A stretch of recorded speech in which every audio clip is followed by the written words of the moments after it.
오늘은 시편 16편입니다. 계속해서 시편 강해를 하고 있는데 오늘 시편도 저자가 누구예요? 다윗의 믹담이라고 적혀있죠. 다윗입니다. 그 배경이 정확치는 않아요. 그렇지만 우리가 시편을 읽어보면 다윗이 쫓기고 있었을 때 같다, 고난 중에 있었거나 위험에 처해 있었던 상황 같다, 이렇게 느껴집니다.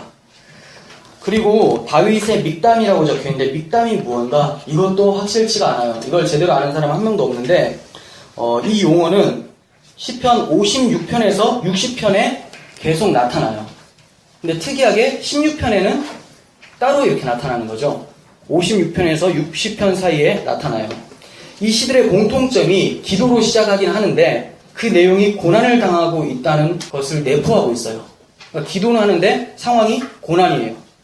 그런데 하나님에 대한 신뢰가 넘치고 결국 안전과 즐거움을 누릴 것을 확신하는 노래로 끝을 맺는 것이 이 시편들의 공통점이에요. 믹담이라고 머릿말이 되어 있는 시편에는 이렇게 마치는 거죠. 고난으로 시작하지만 하나님에 대한 신뢰가 있고 확신 가운데 노래로 끝이 난다. 알렉산더라는 사람은 믹담에 대해서 말을 하기를 비밀 또는 신비를 뜻한다고 얘기를 해요. 믹담이라는 머릿말이 적힌 시들은 교리적으로, 영적으로 깊은 의미가 포함되어 있다, 이렇게 말을 합니다. 그러니까 오늘 시편에도 깊은 의미가 있겠죠. 눈에 보이는 표면적인 의미가 아니라 그 내재된 영적 의미가 있다는 것을 우리는 눈치챌 수가 있어요. 그 깊은 신비함, 그 비밀스러운 게 뭘까요? 공개됐는데 비밀인 것, 바로 복음이죠. 공개는 됐어요. 근데 모든 사람이 아는 건 아니에요. 복음이 숨어 있다는 것을 우리는 알 수가 있습니다. 계속해서 살펴볼 텐데 먼저 구조를 말씀드리면 세 단원으로 나눌 수가 있어요. 첫 번째 단원은 1절에서 4절까지 하나님에 대한 절대적 의존에 대한 내용이 나타나요. 그리고 5절에서 6절까지는 하나님은 나의 기업입니다, 나의 소유, 나의 재산입니다, 이런 내용이 나타나고, 셋째 단원은 7절에서 11절까지인데 부활신앙을 통한 확신이라는 제목을 제가 붙였었어요. 부활신앙을 통한 확신. 그럼 처음부터 살펴보면 1절 보시면 하나님이여 나를 지켜주소서 내가 주께 피하나이다, 이렇게 말을 합니다. 다윗은 지금 위험에 처한 상황으로 보여져요. 그리고 주님의 보호하심을 기대하며 주께 피한다고 얘기를 하고 있죠. 많은 분들이 이 말씀을 보고 주님께서 지켜주시고 보호해주시고 주께 피한다, 이런 소리를 딱 듣게 되면 내 삶 속에서 어려움을 면하게 해주실 것이다, 이렇게 바로 해석을 많이 합니다. 하지만 다윗의 시들을 살펴보면 다윗이 평안을 누리고 주를 찬송할 때에도 여전히 고난과 역경이 해결되지 않은 것을 볼 수가 있었어요. 그럼에도 불구하고 다윗은 감사하고 찬양하고 평안을 누리고 있죠. 그러니까 하나님께서 피하게 해주신다는 것은 우리 환경을 바꿔준다는 내용이 아니라는 거예요. 초점이 거기에 있지 않습니다. 그렇다면 성경적으로 주께 피한다라는 말이 도대체 무슨 말일까요? 주님께서 보호해 주신다? 주님께 피해라. 이게 뭘까요? 우리가 지난번에 살펴본 것처럼 11편과 13편을 통해서 알 수가 있었는데 다윗에게 내가 가르쳐주는 산으로 피해라, 이랬던 사람이 있어요. 그게 세상 가치관이라고 말씀을 드렸었죠. 그러니까 하나님이라는 산이 아니라 자기들이 마련해 놓은 산으로 피하라는 사람들이 있었어요. 오늘도 우리가 찬송할 때 주님은 산 같아서 이러잖아요. 그러니까 하나님의 산, 하나님을 의지하는 것이 아니라 세상 사람들이 꾀부린 것들, 탈출구들, 그쪽으로 가라고 하는 지시들이 있었어요. 그때 다윗은 그리로 가지 않겠다, 나는 하나님의 산으로 피한다, 이렇게 얘기를 합니다. 그리고 13편에서는 자신의 눈이 밝아져서 주의 사랑을 의지한다, 이렇게 얘기를 해요.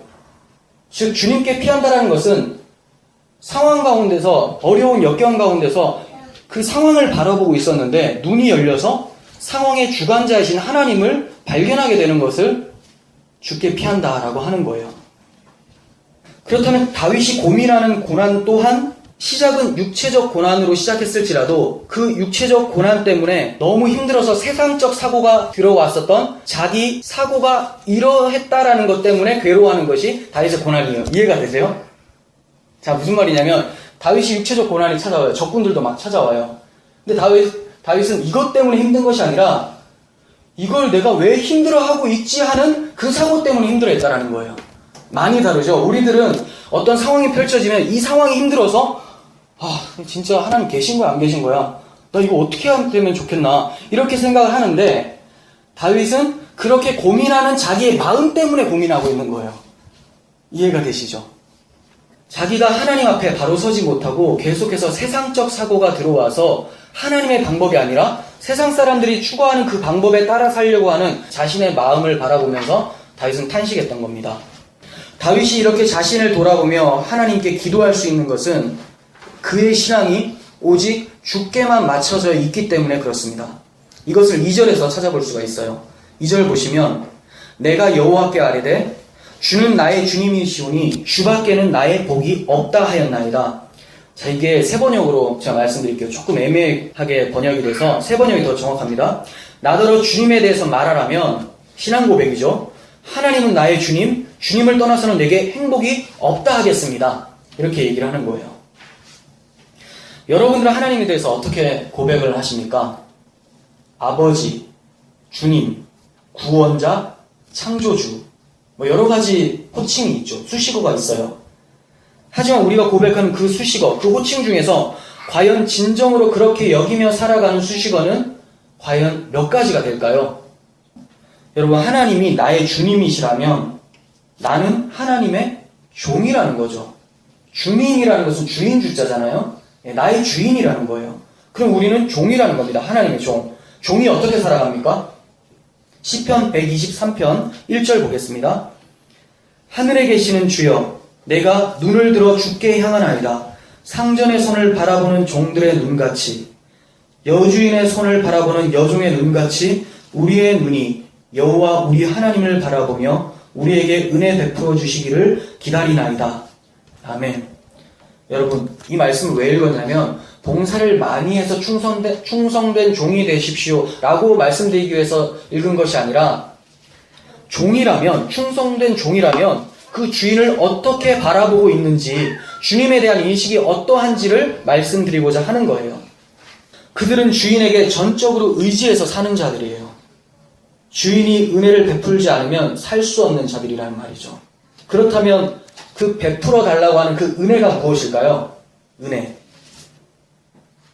생각해 보세요. 많은 사람들은 하나님께서 나에게 은혜를 베푸셨다라고 간증을 해요. 근데 그 간증의 대부분의 내용이 뭡니까? 돈, 권력, 명예, 집, 차, 학벌, 합격, 이런 것들. 그런데 과연 성경이 말하고 있는, 그 다윗이 말하고 있는 종들이 주인에게 간절히 바라는 그 은혜가 이런 것일까요? 그렇지가 않습니다. 2절 하반부에는 뭐라고 합니까? 주 밖에는 나의 복이 없습니다. 그러니까 여러분, 간증을 할 때 하나님이 은혜 베풀어 주셨습니다라고 할 때 뭘 간증해야 될까요? 하나님이 나의 주님이십니다. 이게 은혜라는 거예요. 이게 간증의 제목이 되어야 되는데 엉뚱한 것이 막 차지가 되어 있죠. 왜 그렇습니까? 주님이 복으로 여기는 것이 아니라 세상적인 복을 복으로 여기기 때문에 그래요. 완전히 다른 거죠. 여러분, 하나님이 우리의 복이에요. 복이라는 말은, 복이 뭔가요? 복이라는 말은 확장과 번성이에요. 확장과 번성.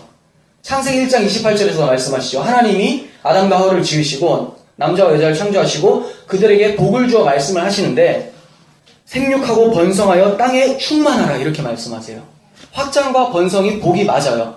그런데 단지 수적 확장과 번성만을 말하는 게 아니라 같은 속성과 같은 가치들의 확장과 번성을 말하는 거예요. 이해가 되세요? 아무거나 많아지는 것이 아니라 같은 속성, 가지고 있는 가치들 안에서의 많아짐을 얘기를 하는 거예요. 이게 복이라는 겁니다. 그러니까 세상 사람들이 추구하는 복은 당연히 세상의 것들로 채워져 있겠죠. 같은 속성이니까. 세상 사람들이 추구하는 것들은 당연히 돈, 명예, 권력, 남들 머리 꼭대기 위에 올라가서 승리하는 것, 이런 것들로 채워져 있는데 그 사람들이 추구하는 복은 그것들이 채워지는 게 복 맞아요. 그들의 복은. 근데 성도의 복은 뭘까요? 이런 거랑 반대라는 거예요. 성도들이 추구해야 될 복은 하나님이죠. 왜 그렇습니까? 그들 마음 가운데 하나님의 생명이 있으니까 같은 속성, 같은 가치관으로 채워지는 거예요. 그러니까 아무거나 많아지는 게 복이 아닌 거죠. 성도에게 재물과 재산들이 막 많아진다고 해서 나 하나님께 복 받았어, 이렇게 얘기할 게 아니라는 거죠. 없어도 복이고 있어도 복이에요. 왜 그렇습니까? 복이신 당사자인 하나님이 나의 하나님이니까. 그게 복인 거죠. 성도의 마음에는 하나님이 심겨져 있습니다. 그러니까 하나님을 복으로 추구하게 되는 것입니다. 우리 마음에 하나님이 더욱 확장되고 번성케 되는 것이 복인 겁니다. 다윗이 죽게 피한다는 말도 다윗의 마음에 세상의 것들이 많이 들어와 있었다는 말이에요. 세상의 사고들이 많이 들어와 있었는데 내가 주님께 피합니다. 이 말은 이런 것들이 다 날아가고 하나님으로만 채워지길 원합니다. 이것이 다윗이 죽게 피한다라는 말의 진이라는 거죠. 이렇게 하나님으로 채워진 자들을 성도라고 말을 합니다. 왜 그들을 성도라고 할까요? 성도가 뭡니까? 거룩한 물이죠. 왜 그들을 거룩한 자라고 할까요? 거룩한 하나님이 계신 사람들이니까. 그러니까 거룩한 자라는 거예요. 그러니 당연히 존귀한 자들이겠죠. 이 점을 3절에서 표현을 합니다. 땅에 있는 성도들은 존귀한 자들이니 나의 모든 즐거움이 그들에게 있도다. 세 번역으로 다시 읽어드릴게요. 땅에 사는 성도들에 관해 말하려면 성도들은 존귀한 사람들이요 나의 기쁨이다 하겠습니다. 자, 처음에는 하나님에 대해서 말한다면 하나님 나의 복이고 또 뭐라고 합니까? 하나님 나의 복이고 주밖에는 나의 복이 없다. 하나님 나의 주님이시고 주밖에는 나의 복이 없다. 땅에 있는 성도들에 대해서 말하라면 성도들은 존귀한 자들이고 나의 기쁨이다. 이렇게 표현하고 있는 거예요. 다윗은 이처럼 하나님께 피하고 하나님을 주님으로 모시고 하나님만을 복으로 여기며 살아가는 자들을 성도라고 표현하고 있어요. 그리고 자신과 같은 성도들이 자신의 기쁨이라고 표현을 하고 있습니다. 그들이 왜 다윗의 기쁨입니까? 성도들이 왜 다윗의 기쁨일까요? 질문을 다르게 해보겠습니다. 옆 사람들 한번 봐주세요. 그분들을 보시고 기쁘십니까? 억지로 기쁜 표정을 짓고 있는 것 같은데. 네. 기쁘세요? 그럼 기쁘다면 왜 기쁘세요? 이게 다윗에게 묻는 거랑 똑같은 거죠. 여러분들은 왜 기쁘세요? 옆에 사람들 보면서.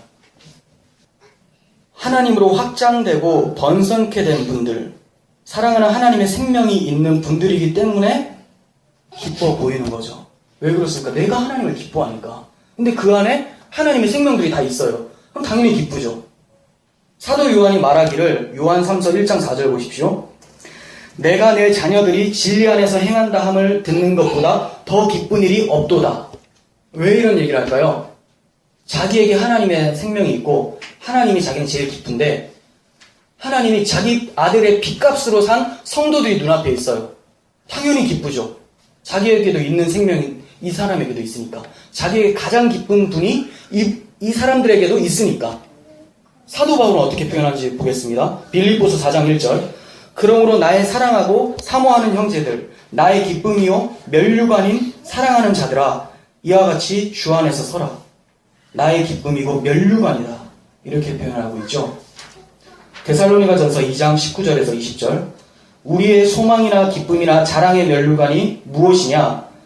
그가 강림하실 때 우리 주 예수 앞에 너희가 아니냐? 너희는 우리의 영광이요 기쁨이니라. 아멘. 예, 사도 요한과 사도 바울은 성도들이 기쁨이래요. 그런데 왜 우리들 모습 속에서는 시기, 질투, 미움이 나타납니까? 왜 그럴까요? 상대방 안에 있는 생명을 보지 못하기 때문이에요. 그렇다면 왜 생명을 보지 못할까요? 그 사람이 가지고 있는 생명을 내가 안 가지고 있으니까. 무섭죠? 혹 가지고 있다 하더라도 확장되고 번성되어 있는 게 아니라 궁핍하고 가난한 상태에 있으니까 그 생명이 거의 사라지기 직전이니까 불신자를 방불케 하는 거예요. 그러니까 성령으로 충만하고 예수의 생명이 들어간 사람들이 그렇게 탐탁하게 보이지가 않는 거죠. 마찬가지입니다. 왜 예수님이 십자가에 못 버텼습니까? 자기와 다른 생명을 가지고 있으니까. 자기들 안에는 의가 없는데 예수 안에는 의가 있으니까 죽이는 거예요. 자기들이 가지고 있는 의를 예수께서 아니라고 하니까, 나의 의를 받으라고 하니까 죽여야죠. 그를 죽여야지만 내가 드러나니까. 마찬가지예요. 우리가 왜 서로 미워합니까? 같은 의를 가지고 있고 같은 생명을 가지고 있다는 것을 간과하기 때문이에요. 하나님을 사랑하는 것은 이웃을 사랑하는 것이죠. 주님이 여러분들의 복이십니까? 여러분들도 주님께서 핏값으로 산 하나님의 복들이에요. 우리가 서로 사랑하지 않는다면 결국 주님을 사랑하지 않는 것이고 주님을 나의 복으로 여기지 않는다는 말이 되는 거죠. 우리 각자를 돌아보면서 회개하고 하나님의 생명으로 충만한 복이 있었으면 좋겠습니다. 땅에 있는 성도와 대조적으로 4절 보시면 다른 신에게 예물을 드리는 자는 괴로움이 더할 것이라 하고 우상 숭배하는 자의 어리석음을 책망하면서 나는 그들이 드리는 피의 전제를 드리지 아니하며 내 입술로 그 이름도 부르지 아니하리로다 하면서 우상의 이름조차 부르지 않겠다라고 하는 다윗의 결단이 나타나요. 이것이 하나님을 복으로 여기는 성도 다윗의 고백적인 신앙인 거예요. 우상과 대조했죠. 근데 앞에서는 제가 이웃사랑을 얘기했어요. 같은 겁니다. 이웃사랑을 하지 않는다는 것은 하나님 사랑을 하지 않는다는 것이고 하나님을 사랑하지 않으면 당연히 우상을 사랑하게 되는 거예요. 우상이 뭡니까? 돌 붙여 깎아놓은 거 이런 거 말합니까? 그것도 우상이죠. 내가 우상이 될 수 있는 거죠. 내가. 돈이 우상이 되고 힘이 우상이 될 수가 있는 거고 내가 하나님보다 나를 더 사랑한다면 그것이 우상이 될 수가 있는 거예요. 하나님보다 나를 더 사랑하면 당연히 이웃을 안 사랑하죠. 내가 더 존귀하니까. 내가 하나님이 가장 존귀하다고 하면 하나님의 생명이 있는 사람들을 그렇게 바라보겠습니까? 그렇지가 않다는 거죠. 계속해서 보겠습니다. 5절 여호와는 나의 산업과 나의 잔의 소득이시니 나의 분깃을 지키시나이다. 6절 내게 줄로 재어준 구역은 아름다운 곳에 있으며 나의 기업이 실로 아름답도다. 5절 6절은 앞에서 언급했었던 2절 주는 나의 주님이시고 주밖에는 나의 복이 없도다 한 고백과 연결되는 거예요. 자세한 설명이라고 보시면 돼요. 그 복이 뭐냐? 주님이 왜 너희의 복이냐? 이런 것을 얘기하는데 여호와는 나의 산업이다. 나의 잔의 소득이다. 내 분깃. 이게 몫이에요. 목. 내 몫이다. 이렇게 얘기를 하고 있어요. 종이라면 당연히 그 주인이 기업이 되죠. 종은 재산이 없어요. 종은 어디에 사는 자예요? 주인에게부터 사는 자죠. 그러니까 주인이 기업이에요. 여러분들이 하나님의 종이고 하나님을 주님이라고 부른다면 여러분들의 기업은 하나님이 되어야 되는 것이 맞는 거죠. 그런데 이 하나님이라는 산업과 소유를 누가 지켜낸다고 합니까? 하나님이 지켜낸다고 하고 있어요. 하나님이. 여기서 다윗의 분깃이 무엇입니까? 다윗의 몫이 뭐예요? 다윗은 이스라엘 왕이죠. 환경적으로는 이스라엘 나라를 얘기해요. 하나님께서 주신 이스라엘 나라. 근데 왜 하나님께서 이스라엘 나라를 다윗에게 주셨을까요? 눈에 보이지 않는 영적인 것들을 눈에 보이는 것들로 표현한 것이 구약의 표현 방법이에요. 하나님께서는 이스라엘 나라를 통해서 하나님의 나라를 표현하고자 하셨던 거죠. 그러니까 다윗이 나의 분깃이라고 한 것은 이스라엘 나라에서 국한되는 것이 아니라 하나님께서 허락하시는 하나님의 나라가 나의 분깃이다. 근데 그것을 하나님이 지키신다. 이렇게 얘기를 하고 있는 거예요. 하나님의 나라는 우리가 가고자 해서 가는 것도 아니고 내가 소유하고자 해서 소유되는 것도 아니죠. 하나님께서 우리에게 주시는 거예요. 은혜로. 그렇기 때문에 하나님께서 지켜내신다고 말씀하시는 거죠. 하나님의 나라가 다른 말로 뭡니까?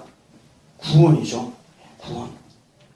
결국 우리의 구원을 이루시는 주체는 우리가 아니라 하나님임을 말씀하고 있는 겁니다. 하지만 하나님께서 구원을 이루시는 과정에 반드시 우리가 하나님만을 복으로 바라보고 하나님만을 전적으로 의지하는 마음을 사용하신다는 것을 기억하셔야 돼요. 하나님께서 은혜로 주신다니까 그냥 기계적으로 가만히 있으면 자동으로 무슨 자판기 뽑듯이 팍팍 튀어나오는 것이 아니라 우리의 자판기 누르는 행동을 사용하신다는 거예요. 이해가 가세요? 자판기를 누르면 나오긴 하는데 그걸 누르도록 하나님께서 인도하신다는 거예요.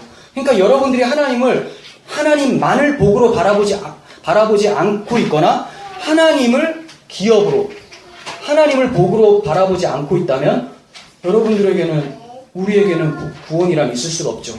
하나님은 그렇게 만드셔서 구원을 이루시니까요. 우리가 의지를 다해서 하나님을 바라봐야죠. 7절 나를 훈계하신 여호와를 송축할지라 밤마다 내 양심이 나를 교훈하도다. 다윗은 분명 고난과 위험으로 인해서 죽게 피하는 상황이었는데 이제 그는 하나님을 찬양하고 있어요. 왜 그렇습니까? 1절에서 6절까지의 고백을 하도록 깨닫게 하신 하나님의 교훈이 있었기 때문에 찬송하고 있음을 볼 수가 있어요.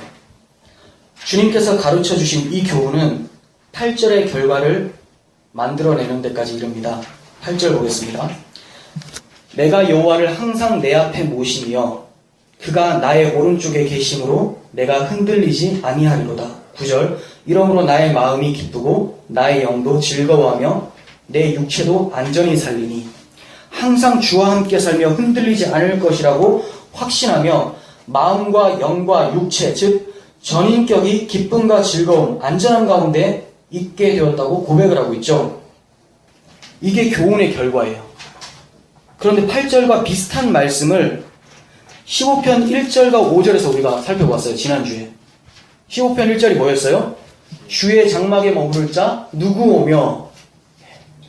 근데 8절에서 뭐라고 합니까? 내가 여호와를 항상 내 앞에 모시며 이렇게 얘기를 하고 있죠. 항상 하나님과 함께 있을 수 있는 것. 그리고 내가 흔들리지 아니하리로다 하는데 15편 5절에서는 이런 일을 행하는 자는 영원히 흔들리지 아니하리다 이렇게 얘기해요. 그러니까 우리가 지난주 시편 15편에서 말씀드린 것처럼 이런 일을 행하는 자는 했을 때 율법적으로 뭔가를 대단하게 해서 안전하게 거한다, 흔들리지 않는다라는 것을 말하는 것이 아니라 주의 성산에 거하는 자들이 이러한 윤리적인 모습들이 나타나고 이러한 모습들, 즉 주의 성산에 거하는 자들은 요동하지 않는다, 흔들리지 않는다라는 것을 말씀을 드렸어요. 지난주에 안 들으신 분들은 좀 어려우실 텐데 아무튼 그렇습니다. 우리들에게 있는 나의 산업, 나의 분기, 자네 소득이 무엇일까요? 하나님이죠. 그런데 그 하나님이 나의 분기, 나의 몫이 되려면 하나님의 아들이 나의 분깃이 되어야 돼요. 왜 그런 줄 아세요?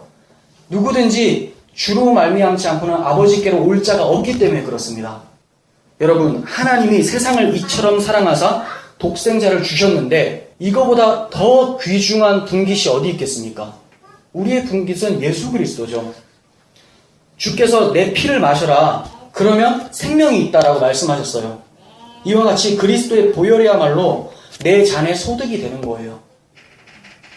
우리는 10절을 통해서 더 자세하게 알 수가 있습니다. 10절 이는 주께서 내 영혼을 수월에 버리지 아니하시며 주의 거룩한 자를 멸망시키지 않으실 것입니다. 여기서 내 영혼이라고 하는 것을 1차적으로 다윗을 지칭하는 것이 맞습니다. 하지만 바로 다윗으로 연결해서는 안 돼요. 왜냐하면 이 말씀은 오순절에 베드로가 그리스도의 부활을 말하면서 인용했던 말씀이에요. 우리 한번 보겠습니다. 사도행전 2장 24절 천천히 볼게요. 하나님께서 그를 사망의 고통에서 풀어 살리셨으니 그가 예수예요. 이는 그가 사망에 매여 있을 수 없었습니다. 부활시켰다라는 거죠. 하나님이. 다윗이 그를 가리켜 이르되 내가 항상 내 앞에 계신 주를 배웠으며 나로 요동하지 않게 하기 위하여 그가 내 우편에 계시도다. 지금 오늘 시편을 그대로 인용하고 있죠. 다윗이 그를 가리켜 예수를 가리켜서 이 얘기를 하고 있는 거예요.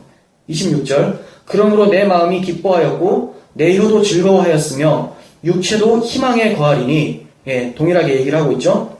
이는 내 영혼을 음부에 버리지 아니하시며 주의 거룩한 자로 썩음을 당하지 않게 하실 것이미로다. 그러니까 다윗은 자신이 그리스도의 부활을 통해서 썩지 않게 된다, 멸망당하지 않게 된다고 고백을 하고 있는 거예요. 이해가 되십니까? 그냥 자기가 뭐 잘나서 하나님께서 나를 버리지 않으실 거야, 나를 수월로 떨어뜨리지 않으실 거야, 이렇게 얘기하는 것이 아니라 나는 당연히 수월에 빠져야 되고 멸망되어야 되는 죄인이 맞는데 예수 그리스도 안에서 나도 살리실 거라는 것을 고백하고 있는 거예요. 그리고 베드로가 변증하기를 그 뒤에 바로 이렇게 얘기를 합니다. 29절 형제들아 내가 조상 다윗에 대하여 담대히 말할 수 있노니 다윗이 죽어 장사되어 그 묘가 오늘까지 우리 중에 있도다. 무슨 말입니까? 분명히 다윗은 내가 썩어서 죽임을 당하지 않는다라고 했는데 베드로가 얘기하죠. 내가 장담하는데 다윗은 지금 죽어서 묘가 우리 앞에 있어. 다윗 얘기 아니라는 거죠. 그죠? 다윗이 다윗 자신을 가리켜서 말한 것이 아니라고 얘기를 하고 있어요. 다윗이 이것을 어떻게 알았을까요? 이게 그리스도의 부활이라는 것을 어떻게 알았을까요? 조금 더 밑에 보시면 사도행전 2장 30절이에요. 다음 구절이죠.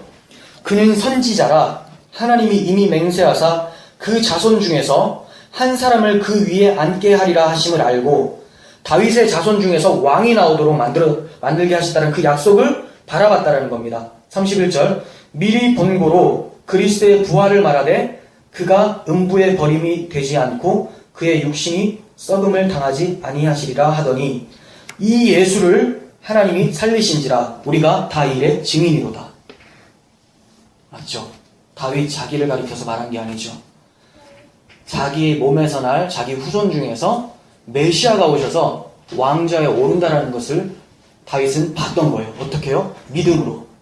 믿음은 바라는 것들의 실상이요 보이지 않는 것의 증거다라고 하면서 히브리서 11장에서 얘기를 하죠. 믿음으로 본 거죠. 예수를 얼굴을 본 적이 없어요. 다윗은. 그런데 봤어요. 하나님의 약속을 믿었다는 말입니다.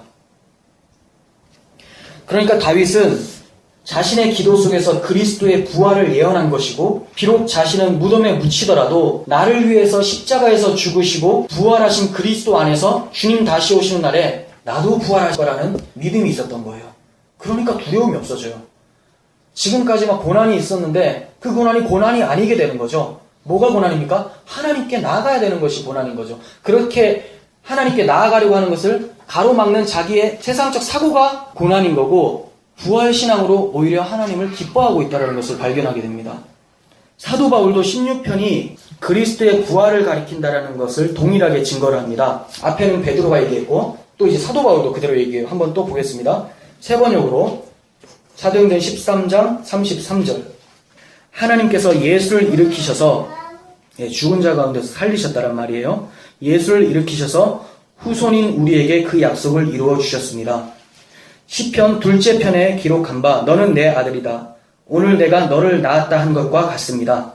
하나님께서 그를 죽은 사람들 가운데서 살리시고 다시는 썩지 않게 하셨는데 이렇게 미리 말씀하셨습니다. 다윗에게 약속한 거룩하고 확실한 복을 내가 너희에게 주겠다. 이게 바로 그리스도를 통한 구원이에요. 35절 그러므로 다른 시편에서는 또 이렇게 말씀하십니다. 이게 16편입니다. 다른 시편이 주님께서는 주님의 거룩한 분이 썩지 않게 하실 것이다.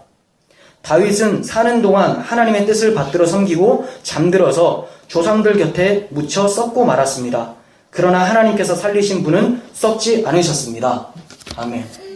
오늘 16편이 누구에 대한 말이에요? 그러면 그리스도죠. 다윗은 자기가 그리스도의 예표라는 것을 알고 기도하고 있는 거예요. 예언하고 선포하고 있는 겁니다. 다윗이 하나님께 받은 교훈이란 것은 바로 그리스도의 십자가와 부활의 복음이었던 거예요. 이 복음은 전인격을 변화시키는 능력이 있습니다.